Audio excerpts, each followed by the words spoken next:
Hello sir বাইদেউসকল আপোনালোকৰ কাৰণে আজি এটা ভিডিঅ' লৈ আহিলোঁ। আপোনালোকে আহিবলগীয়া সিটেট এক্সামৰ সবিশেষ আপোনালোকে ডিটেইলছ জনাম। এই সিটেট এক্সামত কি সাবজেক্ট পঢ়িলে আপোনালোকে ভাল মাৰ্কছ এচিভ কৰিব পাৰিব আৰু কোনটো সাবজেক্টৰ ওপৰত কিমান মাৰ্কছ আহে সকলোবিলাক ডিটেইলছ আলোচনা কৰিম। তো আপোনালোকে ভিডিঅ'খন চাই থাকক। এই সিটেট এক্সাম আপোনালোকৰ পাঁচটা সাবজেক্ট পঢ়িব লাগিব। এই পাঁচটা সাবজেক্টৰ কোনটো সাবজেক্টৰ কি মাৰ্কছ মই ডিটেইলছ জনাই আছোঁ। প্ৰথমে আপোনালোকে মেথছ দেখিবলৈ পাইছে। মেথছত থাকিব 30 মাৰ্কছ, CDB থাকিব 30 মাৰ্কছ, ইংলিছত থাকিব 30 মাৰ্কছ, লেংগুৱেজ 1 30 মাৰ্কছ থাকিব, লেংগুৱেজ 2 30 মাৰ্কছ থাকিব। এই টোটাল মিলি 150 মাৰ্কছ আপোনালোকে দেখা পাব। তো 150 ভিতৰত আপোনালোকে যদি 90 মাৰ্কছ পায় জেনেৰেল বাবে 5 মাৰ্ক হৈ যায় আৰু SC OBC সিহঁতৰ বাবে আপোনালোকে 82 বা 85 এই দুটাৰ ভিতৰত এটা পালে আপোনালোকে পাছ কৰিব পাৰিব। তো অকল 90 পালে নহ'ব, 90 প্লাছ পাব লাগিব। আপোনালোকে চাকৰি কৰিব হ'লে আপোনালোকে 100 প্লাছ মাৰ্কছ আনিব লাগিব। তো এই 100 প্লাছ মাৰ্কছ আনিবৰ কাৰণে আপোনালোকক যিমান গাইড কৰিব লাগে মই আপোনালোকক গাইড কৰিম। তো আমাৰ এই ভিডিঅ'ৰ সকলোবোৰ সাবজেক্টৰ ওপৰত কন্টেন্ট ওয়াইজ আপোনালোকে ভিডিঅ'বোৰ পাব। তো প্লেলিষ্টত গৈ আপোনালোকে ভিডিঅ'বোৰ চাব পাৰে। তো এই মেথছ যে আপোনালোকে মাৰ্কছ দেখি আছে 30 মাৰ্কছ, প্ৰত্যেকটা সাবজেক্টৰ ভিতৰত আকৌ মাৰ্কছবিলাক ভাগ আছে। আপোনালোকে 30ৰ ভিতৰত মেথছত 30ৰ ভিতৰত আপোনালোকে 20 মাৰ্কছ পাব কন্টেন্টৰ ওপৰত, কন্টেন্টৰ ওপৰত পাব আৰু 10 মাৰ্কছ পাব পেডাগজিৰ ওপৰত।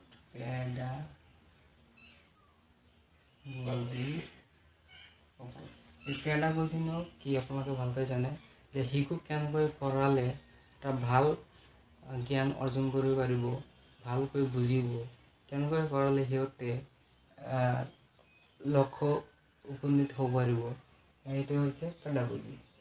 তো পঢ়াব লাগে কেনেকৈ সেইটোৱে মেইন ইয়াতে দেখা আপোনালোকে।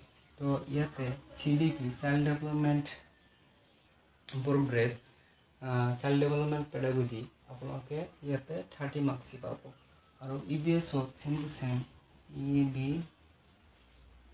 EBSত আপোনালোকে 15 মাৰ্কছ পাব কন্টেন্টৰ ওপৰত আৰু 15 মাৰ্কছ পাব আপোনালোকে পেডাগজিৰ ওপৰত।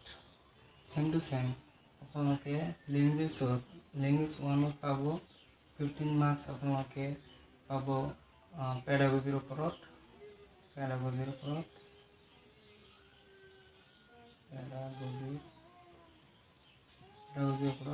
আৰু 15 মাৰ্কছ পাব আপোনালোকে কন্টেন্টৰ ওপৰত।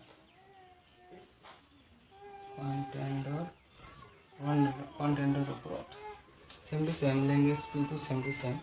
আপোনালোকে লেংগুৱেজ 1নো কি বুজা নাই। লেংগুৱেজ হ'লে আপোনালোকে আমাৰ ভাৰতবৰ্ষত 22টা লেংগুৱেজ আছে স্বীকৃত। এই 22টাৰ ভিতৰত আপোনালোকে এনি লেংগুৱেজ আপোনালোকে ল'ব পাৰে, যিকোনো লেংগুৱেজ ল'ব পাৰে। আমাৰ অসমত বেছিভাগ লেংগুৱেজ অসমীয়াই লয়। আপোনালোকে লেংগুৱেজ 2ত অসমীয়া ল'ব পাৰিব। লেংগুৱেজ 2 আপোনালোকে হিন্দী, ইংলিছ, বেংগলী, উৰ্দু যিকোনো সাবজেক্ট ল'ব পাৰে। সংস্কৃত আছে, যিকোনো সাবজেক্ট ল'ব পাৰে।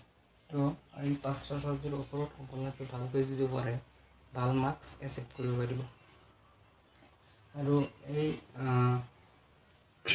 সিটেট এক্সাম বছৰত দুবাৰ কৰা হয় আপোনালোকে জানে।